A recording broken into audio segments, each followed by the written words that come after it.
Welcome to Adiverse YouTube channel. আজ আমরা তোমাদের ক্লাস 10-এর চলতরিৎ অধ্যায়টা সম্বন্ধে আলোচনা করব। তো আমি একটু বিজি ছিলাম, এই জন্য অনেকদিন ধরে ভিডিও দিতে পারিনি। তো এরপর থেকে ডেইলি ভিডিও আসবে। তোমরা চ্যানেলটা সাবস্ক্রাইব করে রেখে বেল আইকনটা অন করে দেবে, যাতে কি তোমাদের নোটিফিকেশন, আমি যখন ক্লাসটা আপলোড করে দেবো তোমার সঙ্গে কি নোটিফিকেশনটা তোমাদের কাছে পৌঁছে যাবে। আচ্ছা, তাহলে চলতরিৎ বোঝার জন্য আমাকে কিছু আগে টার্মগুলো বুঝতে হবে। প্রথম টার্ম যেটা, সেটা হচ্ছে আধান। এবারে তোমরা হয়তো ভাববে যে আধান আধান হচ্ছে এটা কি কোনো বস্তুর নাম বা কোনো পদার্থের নাম। তবে আধান কোনো বস্তু বা পদার্থের নাম না। আধান কি? আধান হচ্ছে একটা ধর্ম বা গুণ। হয়তো কেউ ভালো, কেউ খারাপ, সূর্য যেমন গুণ তেমনি উষ্ণতা মানে একটা কি ধর্ম, বলতে পারে ধর্ম। মানে আধান কি একটা বস্তুর ধর্ম, ঠিক আছে? যে যেমন কেউ ভালো, ওটাও ধর্ম হতে পারে, কেউ খারাপ, ওটাও ধর্ম হতে পারে, তেমনি আধান কি একটা বস্তুর ধর্ম। যা নির্দেশ কি করবে? যা নির্দেশ করবে যে ওই বস্তুটা কাউকে আকর্ষণ করবে না কাউকে বিকর্ষণ। এবার আধান তাহলে কার মধ্যে দেখা যায়? আধান দেখা যায় কার মধ্যে? পদার্থের মধ্যে। তোমরা ক্লাস 9-এ পড়েছো যে পদার্থের দুটো ধর্ম থাকে। একটা হচ্ছে পদার্থের ভর থাকে, এটা থাকে আয়তন। তাছাড়াও পদার্থের আর একটা ধর্ম থাকে, সেটা হচ্ছে কি পদার্থের মধ্যে কি থাকে? আধান থাকে। সাধারণত পদার্থ কি হয়? সাধারণত পদার্থ নিস্তড়িত হয়, অর্থাৎ আধান বিহীন হয়। এবারে কখন আধান আহিত হবে? যখন কি হবে যে সে অন্য কোনো বস্তু দ্বারা অন্য কোনো বস্তুর সঙ্গে ঘর্ষণ করবে। ঘর্ষণ বল যখন প্রয়োগ করা হয় তখন কি হয়? ওই বস্তুটা কি হয়? আধানে আহিত হয়। আচ্ছা, তাহলে আধান কাকে বলবো? তাহলে আধান হচ্ছে কোনো বস্তুর এক প্রকার ধর্ম, যা কি নির্দেশ করবে যে ওই বস্তুটি অন্য কোনো বস্তুকে আকর্ষণ করবে না অন্য কোনো বস্তুকে বিকর্ষণ করবে। আচ্ছা, আধান, এবারে আধান ক প্রকার? আধান দু প্রকার, ধনাত্মক আধান আর ঋণাত্মক আধান। দুটো ধনাত্মক আধান পরস্পর কি করে? বিকর্ষণ করে, মানে দূরে সরিয়ে দিচ্ছে। দুটো ঋণাত্মক আধান কি করে? পরস্পরকে বিকর্ষণ করে। অর্থাৎ সমধর্মী আধান পরস্পর কি করবে? দূরে সরিয়ে দিবে, বিকর্ষণ করবে। আর একই ধরনের আধান পরস্পর সবসময় কি করে? সর্বদা আকর্ষণ করে। এবারে হঠাৎ কিভাবে আধানটা উৎপন্ন হয়? ধরো তোমরা জানো যে শীতকালে শীতকালে যদি আমরা চিরুনি দিয়ে মাথার চুল আঁচড়াই, তারপরে ওই চিরুনিটা যদি আমরা কাগজের কাছে নিয়ে যাই, কারণ কি ওই চিরুনিটা কাগজকে আকর্ষণ করবে। তার কারণ হচ্ছে যে চিরুনির মধ্যে কোনো আধান ছিল না প্রথমে। চুলের সঙ্গে চিরুনির ঘর্ষণের ফলে কি হয়? চিরুনিতে আধান আহিত হয়। এবারে চিরুনিতে আধান আহিত হওয়ার সঙ্গে সঙ্গে ওইখানে কি হবে? যতবার চিরুনিটা ব্যবহার করা হবে ততবার কি হবে? আধানে আহিত হতে থাকে। এবার আরেকটা হতে হতে কি একটা সময় যখন আমি ওটাকে কাগজের কাছে নিয়ে যাব, মানে কাগজের ছোট টুকরোর কাছে নিয়ে যাব, তখন কি হবে? তখন ওই চিরুনিটা কি করবে? যে ওর যে আধান, যদি ও ধনাত্মক আধান আহিত হয় তাহলে কি কাগজটাকে ঋণাত্মক আধান আহিত করবে, বা ও যদি ঋণাত্মক আধান আহিত তাহলে কাগজটাকে ধনাত্মক আধানে আহিত করবে। মানে তার কাছাকাছি মেরুটাকে কি করবে? একই বিপরীত আধানে আহিত করবে, আর দূরবর্তী মেরুটা কি করবে? একই আধানে আহিত করবে।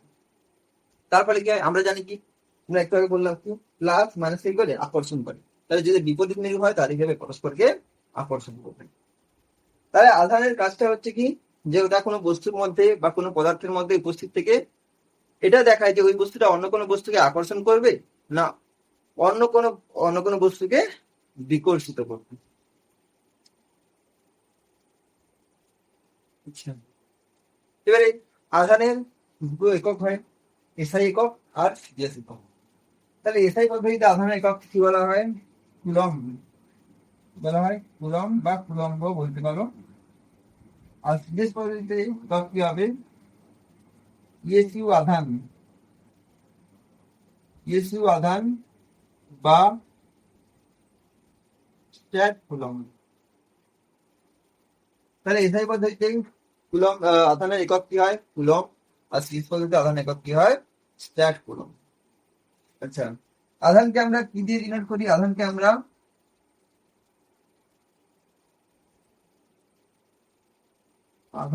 আমরা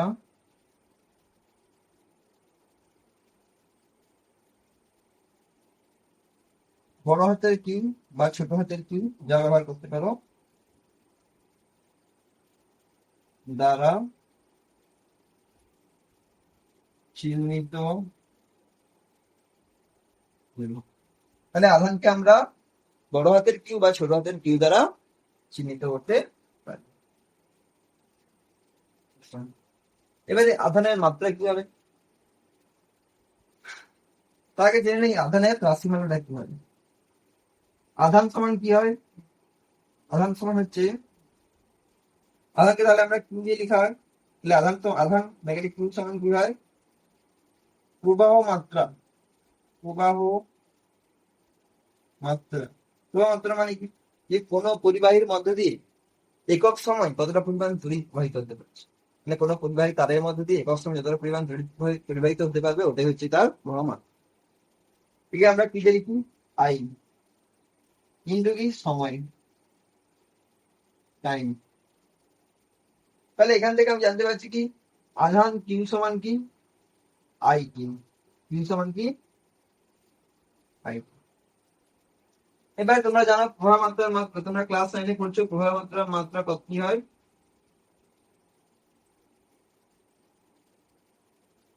আই হয়। প্রবাহ মাত্রার মাত্রা কি হয়, আই হয়। আর সময়ের মাত্রা কি হয়, সময়ের মাত্রা পি হয়, ক্যাপিটাল পি। তাহলে এখানে আধানের মাত্রা কি হবে, আধানের মাত্রা কি হবে,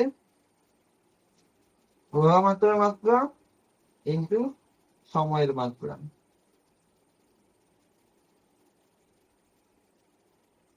তাহলে আধানের মাত্রা হচ্ছে কি, আই টু, কিউ সমান আই টু। এটা হচ্ছে আধানের মাত্রা। আচ্ছা, এরপরে আমরা কি জানবো, আধানের কিছু গুণাগুণ মানে আধানের কিছু ধর্ম জেনে নেব।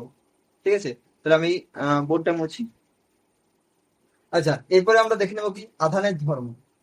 আধানের ধর্ম কি কি হয়, যে সমধর্মী আধান, দেখো প্লাস আর প্লাস দুটোই কি সমধর্মী আধান, তাহলে পরস্পর কি করবে, দূরে সরিয়ে দিবে, অর্থাৎ কি বিকর্ষণ করবে। আবার মাইনাস মাইনাসও কি পরস্পরকে দূরে সরিয়ে দিবে, অর্থাৎ কি বিকর্ষণ করবে। আর বিপরীত ধর্মী আধান মানে একটা প্লাস একটা মাইনাস পরস্পরকে কি করবে, মানে একটা প্লাস ধনাত্মক আধান একটা ঋণাত্মক আধান কি করে পরস্পরকে আকর্ষণ করবে, অর্থাৎ কাছে টেনে নিবে। আচ্ছা, আধান সর্বদা কি পূর্ণ সংখ্যার সরল গুণিত, মানে আধান হয় একটা হবে, নাহলে দুটা হবে, নাহলে তিনটা হবে, চারটা হবে, পাঁচটা হবে, ছটা হবে, সাতটা। কোনোদিনও একের দুই, তিনের দুই, চারের দুই অর্থাৎ ভগ্নাংশে কোনোদিনও থাকবে না। আধান সর্বদা কি হবে, পূর্ণ সংখ্যায় থাকবে।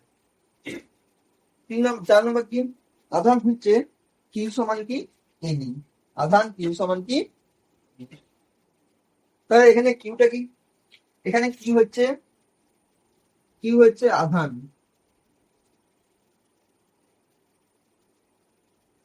এন কি, এন হচ্ছে ইলেকট্রনের সংখ্যা, আর ইটা হচ্ছে কি,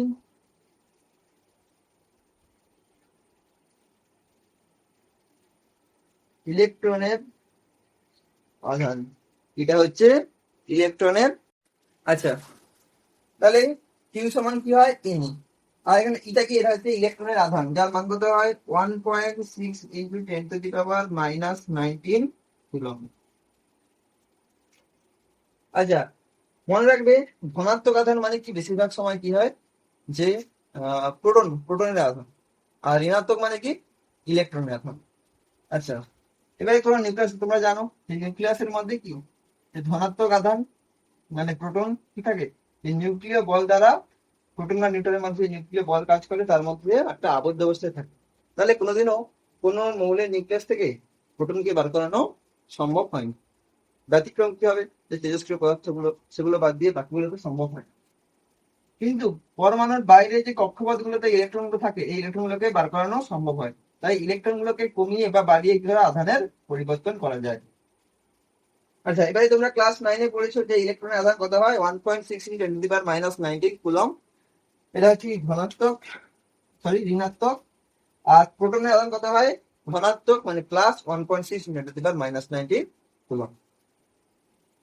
এবার এটার কাজ কি, এটার মানে হচ্ছে কিউ সমান এনি, এর মানে হচ্ছে যে আধানের কোয়ান্টামাইজেশন, মানে আধানকে কোয়ান্ট মানে এটা ক্ষুদ্র কণা বা একটা প্যাকেটের সাহায্যে বোঝানো।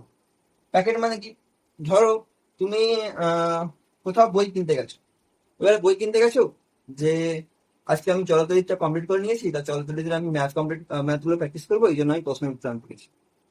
তাহলে প্রশ্নবিদটা যখন আনতে যাবে তুমি বলবে যে শুধু প্রশ্নবিদটায় শুধু চলতরিতের আমাকে পেজটা দিয়ে দাও, খুলে দিয়ে দাও, তাহলে কি কোনো বই দোকানে দিবে?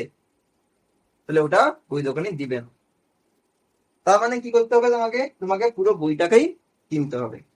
তেমনি এখানে আধানকে কিনতে গেলে কি, আধানকে ব্যবহার করতে গেলে কি করতে হয়, সর্বদা কি করতে হয়, পূর্ণ সংখ্যায়, অর্থাৎ কি একটা পুরো কি বলবো প্যাকেট নিতে হবে, আধানের একটা প্যাকেট নিতে হবে। যেমন কি এখানে এন এর জায়গায় যদি 1 হয়, এন এর জায়গায় যদি 1 হবে, তাহলে আধান কত হবে, 1 ইন্টু ইলেকট্রন আধান 1.6 ইন 10⁻⁻90 কুলম্ব। 1 ইন্টু 1.6 হবে। 2 হলে কি হবে, 3.2 ইন্টু 10⁻⁻19 কুলম্ব। 3 হলে কি হবে, 4.8 ইন্টু 10⁻⁻19 কুলম্ব। 4 হলে কি হবে, 6.4 ইন্টু 10⁻⁻19 কুলম্ব। তাহলে এগুলো হচ্ছে আধানের একটা একটা প্যাকেট।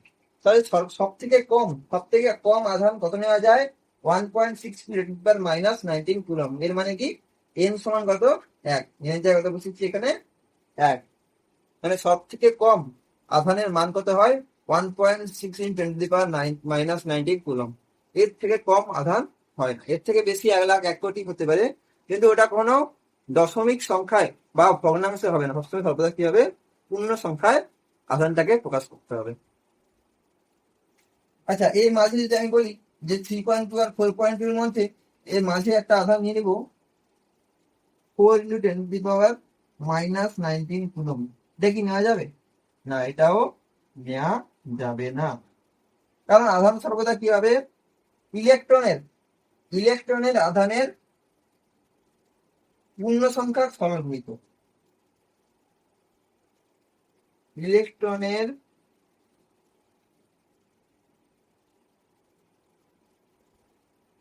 আধানের পূর্ণ সংখ্যার সরল গুণিতক।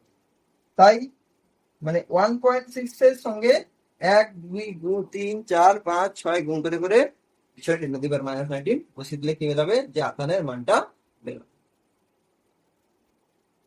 আচ্ছা, এবারে আমরা দেখে নিব যে তড়িৎ কয় প্রকার হয় আর তড়িৎ কি কয় প্রকার। তাহলে তড়িৎ কয় প্রকার, তড়িৎ হচ্ছে 2 প্রকার, স্থির তড়িৎ আর চল তড়িৎ।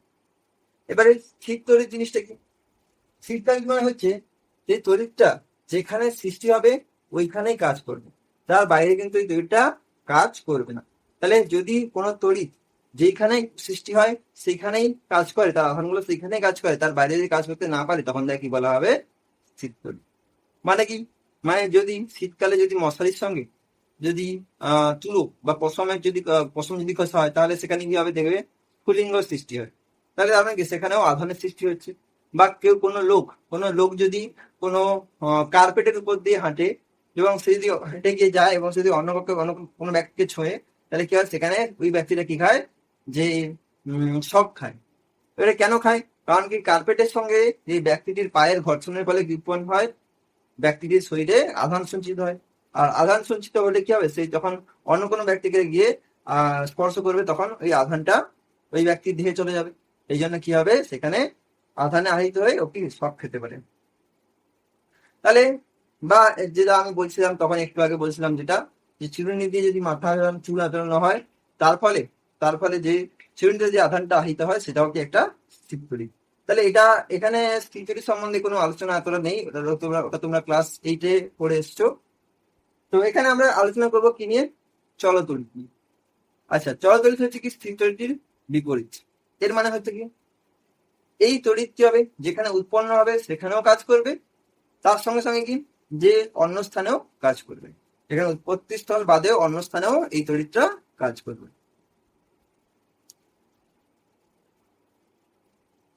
যেমন যেমন ধরো যে তড়িৎ কোথায় উৎপন্ন হচ্ছে, তাপবিদ্যুৎ কেন্দ্রে বা জলবিদ্যুৎ কেন্দ্রে বা পারমাণবিক চুল্লিতে উৎপন্ন হচ্ছে, তাহলে সেখানেও তড়িৎটা কাজ করছে। আর সঙ্গে সঙ্গে আমাদের বাড়িতে লাইট ফ্যান পাখা চলছে, তাহলে সেখানেও কি এই তড়িৎটা ব্যবহার করা হচ্ছে।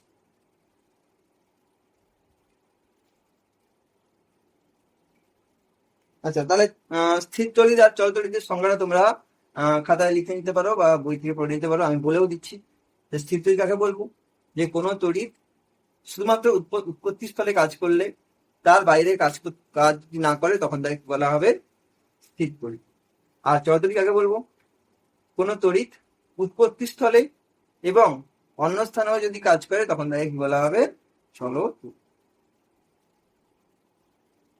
আচ্ছা, এরপরে আমরা কি জানবো, কুলম্বের সূত্র।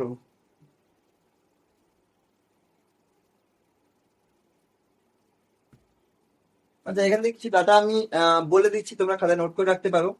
যে আধান, আধানের যে একক, আধানের একক সেটা যে কুলম্ব, সেটা এই কুলম্ব বিজ্ঞানীর নাম অনুসারে হয়েছে। আর আধানের যে শ্রেণীবিভাগ কে করেন, বেঞ্জামিন ফ্র্যাঙ্কলিন। ঠিক আছে। আচ্ছা,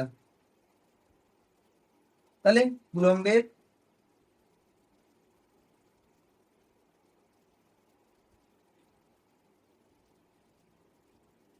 সূত্র, তাহলে কুলম্বের সূত্রটা কি,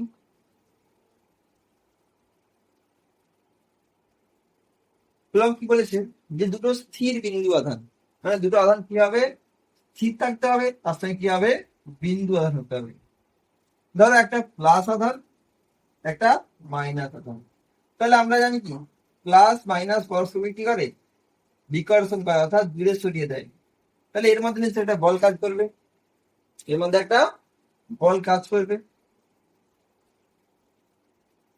আবার যদি একই আধান থাকে, প্লাস আধান প্লাস আধান, তাহলে কি করবে,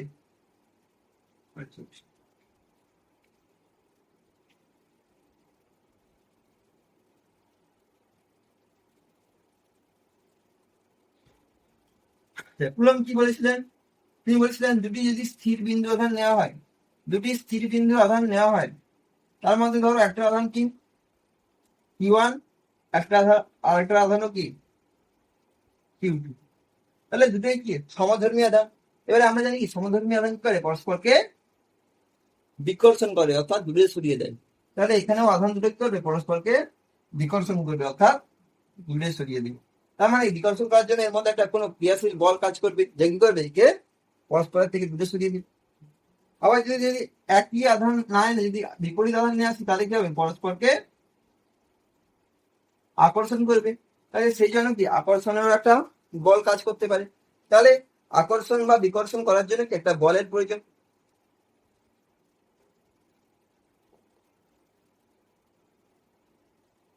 তাহলে আমি দেখাচ্ছি, ধরো দুটো বিন্দু আধান আছে, স্থির বিন্দু আধান আছে, একটা কি প্লাস Q1 আর একটা হচ্ছে কি প্লাস Q2। এবারে তাদের মধ্যে একটা বিকর্ষণ বল কাজ করছে, তাহলে তাহলে এই বিকর্ষণ বলটার মান ধরো F, এই বিকর্ষণ বলটার মান কত, F মানে ফোর্স। এখন তাদের মধ্যবর্তী দূরত্ব, এই দুটো বিন্দুর মধ্যবর্তী দূরত্ব, এই মধ্যবর্তী দূরত্ব যদি আর ধরা হয়,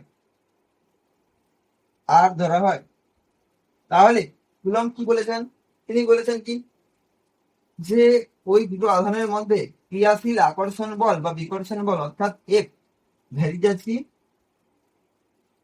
Q1 ইন্টু Q2, মানে কি, যে ওই দুটি আধানের গুণফল তাদের সমানুপাতিক। তাহলে কি বলতে পারি, যে দুটি আধানের মধ্যে ক্রিয়াশীল আকর্ষণ বল বা বিকর্ষণ বল অর্থাৎ F আধান দুটির গুণফলের সঙ্গে সমানুপাতিক। অর্থাৎ এটা বাড়লে এটা বাড়বে, আর এটা কমলে এটা কমবে। আধান দুটির গুণফল যদি বাড়ে তাহলে গুরুত্ব বল বাড়বে, আধান দুটির গুণফল যদি কমে তাহলে গুরুত্ব বল। আর কি, F ভ্যারিজাস 1/r², অর্থাৎ আধান দুটির মধ্যবর্তী যে দূরত্ব, সেই মধ্যবর্তী দূরত্বের বর্গের মানে স্কোয়ারের ব্যস্তানুপাতিক। অর্থাৎ এটা যদি কমে তাহলে কি হবে, প্রযুক্ত বল বাড়বে। আর এটা বাড়লে প্রযুক্ত বল কমবে।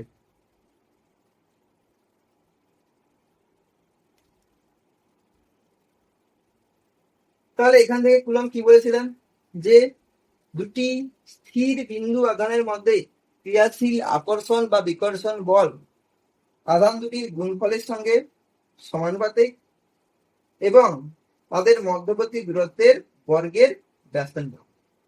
আর একটা কথা বলেছিলেন কি, যে এই যে আধান দুটির মধ্যে ক্রিয়াশীল আকর্ষণ বল বা বিকর্ষণ বল এটা কোথায় কাজ করবে, এই আধান দুটি, ধরো এই দুটো আধান, তাদের যে সংযোগকারী সরলরেখা, সেই সংযোগকারী সরলরেখা বরাবর। আচ্ছা, এটা আরো ভালো করে বোঝার জন্য আমি একটা মোবাইলে স্ক্রিনে নিয়ে যাচ্ছি তোমাদেরকে, তো ওইখানে দেখো।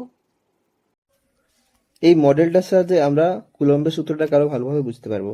দেখো এখানে দুটো বিন্দু আধান আছে, একটা হচ্ছে Q1, এই আধানটা হচ্ছে কি Q1, আর এটা হচ্ছে Q2। আচ্ছা, এখানে এইভাবে কি এর আধানের পরিমাণ বাড়াতে পারবো, আধানের পরিমাণ কমাতে পারবো। এখানেও এই Q2 পরিমাণ বাড়াতে পারবো, Q2 পরিমাণ কমাতে পারবো। আচ্ছা, এখানে দেখো এই দুটো আধানের মধ্যে ক্রিয়াশীল প্রযুক্ত বল দেখাচ্ছে। এখানে দেখো 0.00001,907 নিউটন। এখানেও সেম দেখাচ্ছে। যদি তাহলে এটা হচ্ছে কি প্রযুক্ত বল অর্থাৎ এফ। আর এখানে কি আধানের পরিমাণ মানে Q1 আর Q2 পরিমাণ। আর এই দুটো আধানকে যদি দূরে সরানো হয় তাহলে এখানে কি বোঝানো যাবে, যে এগুলো হচ্ছে মধ্যেকার দূরত্ব, মধ্যবর্তী দূরত্ব। মধ্যবর্তী যদি আধান দুটোকে দূরে সরানো হয় তাহলে কি মধ্যবর্তী দূরত্ব কি হবে, বাড়বে। আর কাছে নিয়ে গেলে কি হবে, মধ্যবর্তী দূরত্ব কমবে। আচ্ছা, তাহলে কুলম্বের সূত্র অনুযায়ী আমরা কি দেখেছি, যে যদি আধান দ্বয়ের গুণফল বাড়ানো হয়, অর্থাৎ দুটো আধান ধরো 5 ছিল, একটা আধান ছিল 5 কুলম, একটা আধান ছিল ধরো 2 কুলম, তাহলে 5 2 10, তাহলে আধান দ্বয়ের গুণফল যদি বাড়ানো হয় 10 থেকে যদি 20 হয়, অর্থাৎ একটা 5 একটা 4 করি, তাহলে কি হবে, ওদের মধ্যে যে ক্রিয়াশীল আকর্ষণ বল বা বিকর্ষণ বল সেটাও কি হবে, বাড়বে। দেখো সেরকম এখানে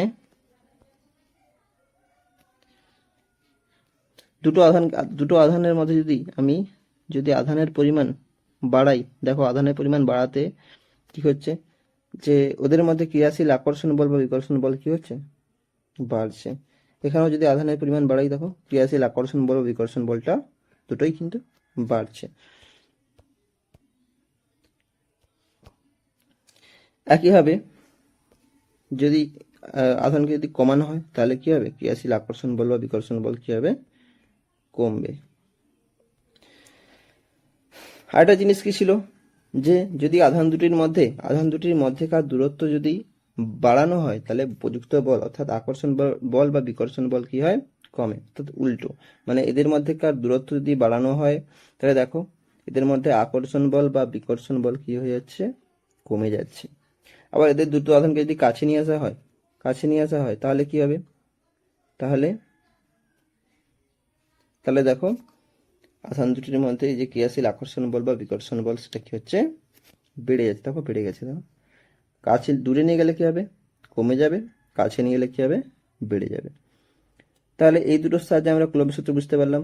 যে কুলম্বের সূত্র অনুযায়ী কি বলা হয়েছিল, যে আধান দ্বয়ের যদি গুণফল যদি পরিবর্তন করা হয় মানে বাড়ানো হয় বা কমানো হয়, তখন কি হবে, যদি আধান দ্বয়ের গুণফল যদি বাড়ে তাহলে প্রযুক্ত বলও বাড়বে।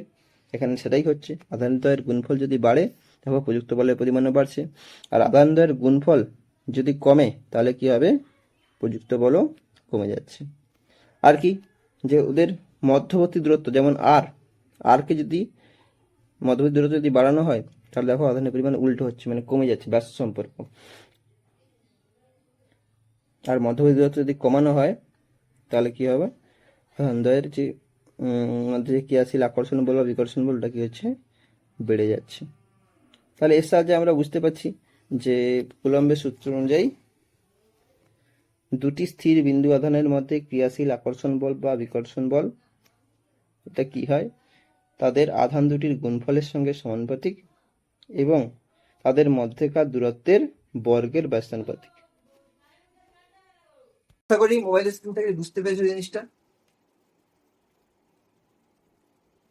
তাহলে তোমরা সূত্রটা লিখে নিতে পারো, আমি বলে দিচ্ছি সূত্রটা, যে দুটি আধানের মধ্যে, দুটি স্থির বিন্দু আধানের মধ্যে ক্রিয়াশীল আকর্ষণ বা বিকর্ষণ বল আধান দুটির গুণফলের সঙ্গে সমানুপাতিক এবং মধ্যবর্তী দূরত্বে, আধান দুটির মধ্যবর্তী দূরত্বের বর্গের ব্যস্তানুপাতিক। এবং আধান দুটির এই আকর্ষণ বা বিকর্ষণ মধ্যেকার এই আকর্ষণ বা বিকর্ষণ বল আধান দুটির সংযোগকারী সরলরেখা বরাবর কাজ করে। আচ্ছা, এবারে যদি আমরা এখানে যদি মিশ্র ভেদ করি, মিশ্র ভেদ বা যৌগিক ভেদ যদি করি, তাহলে কি দেখা যাবে? মিশ্র ভেদ করে পাই, তাহলে এখানেও এফ আছে, এখানেও এফ আছে, তাহলে কি লিখবো? এফ লিখবো। এখানেও ভ্যারিজাস ভ্যারিজাস, তাহলে ভ্যারিজাস লিখবো। আর এগুলো কি যাবে? গুণ হয়ে যাবে। তোমরা আশা করি ম্যাথে এটা শিখে নিয়েছো, ভেদের Q1 Q2 ইন্টু 1/r²। যদি যদি এদিকের চলরাশি সূত্র সমান হয়, তাহলে কি হবে? যে বাম দিকে চলরাশি সূত্র যদি সমান হয়, তাহলে বাম দিকে চলরাশির সঙ্গে ডান দিকে যে চলরাশিগুলো সেগুলো কি হবে? একসঙ্গে লিখার মানে অর্থাৎ গুণ করে দেবো। বাম দিকে যেটা বাম দিকে লিখবো, ভ্যারিজাস চিহ্ন ভ্যারিজাস চিহ্ন দেবো, আর ডান দিকের গুলো কি হবে? সবগুলোকে গুণ করে দিবো। তাহলে কি হবে? মিশ্র ভেদে যুক্ত হয়ে যাবে। তাহলে কি উৎপন্ন হবে? F varies as Q1 Q2 by r²। F varies as Q1 Q2 by r²। এটা হচ্ছে কুলম্বের সূত্রের কন্টিনিউটি। এবারে আমরা জানি ভ্যারিজাস চিহ্ন ওঠানোর জন্য, অর্থাৎ ভ্যারিজাস চিহ্ন ওঠানোর জন্য কি করতে হবে? আমাদের ধ্রুবক আনতে হবে। তাহলে আমরা এই ধ্রুবকটা কি আনবো? কুলম্ব ধ্রুবক কি into Q1 Q2 by r²। দিলে কি হবে? দুদিকটা সমান হয়ে যাবে। ধরো 10 ভ্যারিজাস 5, তাহলে যদি 5-এর সঙ্গে এদিকে কত গুণ করলে এদিকটা দেখলে সমান হয়ে যাবে? অবশ্যই 5-এর সঙ্গে যদি 2 গুণ করে দেওয়া হয়, তাহলে কি হবে? দুদিকটা সমান হয়ে যায়, মানে কি 2 একটা কি ধ্রুবক মান, এইটার জায়গায় অন্য কিছু গুণ করলে কিন্তু এই কাজটা হবে না। তেমনি কেউ কি একটা ধ্রুবক, যেটা গুণ করলে কি হবে? এদিকটা আর এদিকটা সমান হয়ে যাবে। তাহলে আমরা লিখে দিব কে হলো কি? কে হলো কুলম্ব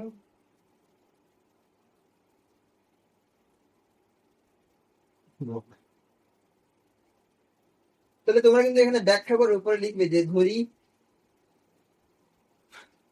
কি দুটি স্থির বিন্দু আধান Q1 ও Q2, এদের মধ্যে ক্রিয়াশীল আকর্ষণ বা বিকর্ষণ বল F, এদের মধ্যবর্তী দূরত্ব r, তবে কুলম্বের সূত্র অনুযায়ী F ভ্যারিজাস Q1 Q2 এবং F ভ্যারিজাস 1/r²। এবার মিশ্রভেদ করে দিলে কি হয়ে যাবে? F varies as Q1 Q2 into 1/r², তাহলে F varies as Q1 Q2 by r², তাহলে ধ্রুবক আনলে F সমান কি হবে? K into Q1 Q2 by r²। এটা হচ্ছে কুলম্বের সূত্রের গাণিতিক রূপ।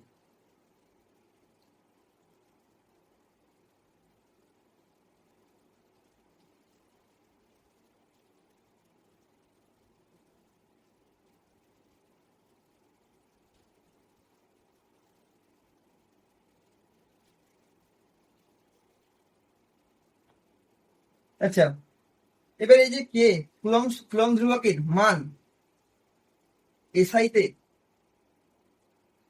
এসআইতে বায়ু বা শূন্য মাধ্যমে, এসআইতে বায়ু বা শূন্য মাধ্যমে কে এর মান কত হয়? 9 × 10⁹ newton metre square coulomb to the power minus. তাহলে এখানে এফ সমান কি? আমরা কি জানি এফ সমান কি হয়? K into Q1 Q2 by r²। এটা হচ্ছে কুলম্বের সূত্র। সেখান থেকে যদি আমি কে জায়গায় 9 বসিয়ে দিই, তাহলে কি হবে? 9 × 10⁹ Q1 Q2 বাই r²। আচ্ছা, তাহলে সিজিএস পদ্ধতিতে কি হবে? সিজিএস পদ্ধতিতে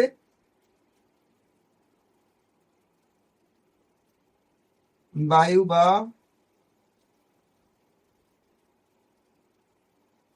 শূন্য মাধ্যমে কে সমান কত হয় 1। তাহলে এক্স সমান কত হবে, কে এর জায়গায় বসিয়ে দিব 1, তাহলে 1 into Q1 Q2 by R square.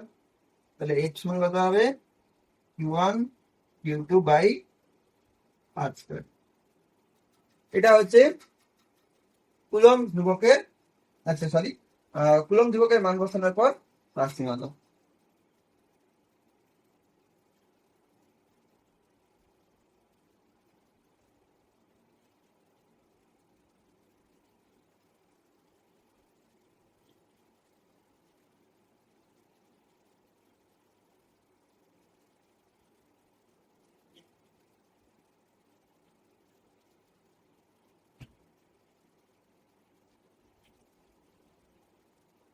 আচ্ছা, একটা জিনিস এখানে আমি মিস করে গেছি। আমরা বলছিলাম কি এসআই পদ্ধতিতে কুলম্বের একক কি, এসআই পদ্ধতিতে আধান একক কি কুলম্ব, আর সিজিএস পদ্ধতিতে আধান একক কি স্ট্যাট কুলম্ব বা ইএসসি আধান। এদের মধ্যে একটা সম্পর্ক আছে কি, 1 কুলম্ব সমান 3 ইন্টু 10⁹ ইএসসি আধান বা স্ট্যাট কুলম্ব। আচ্ছা, এই কুলম্ব কিন্তু খুব একটা বড় রাশি, এই জন্য আমরা এই কুলম্ব রাশির বদলে এর থেকে যে ছোট একক গুলো সেগুলো ব্যবহার করি সাধারণত। তাহলে কি একক ব্যবহার করা হবে, 1 কুলম্ব সমান কি 1 মিলি কুলম্ব, 1 মিলি কুলম্ব সমান 10⁻³ কুলম্ব। আর 1 মাইক্রো কুলম্ব সমান 10⁻⁻6 কুলম্ব। এটাও তোমরা মনে রাখবেন যে 1 মিলি কুলম্ব সমান 10⁻³ কুলম্ব, 1 মাইক্রো কুলম্ব সমান 10⁻⁻6 কুলম্ব। আমি যে মোবাইলের স্ক্রিনে দেখিয়েছিলাম না, এখানে দেখবে এককগুলো মাইক্রো কুলম্বে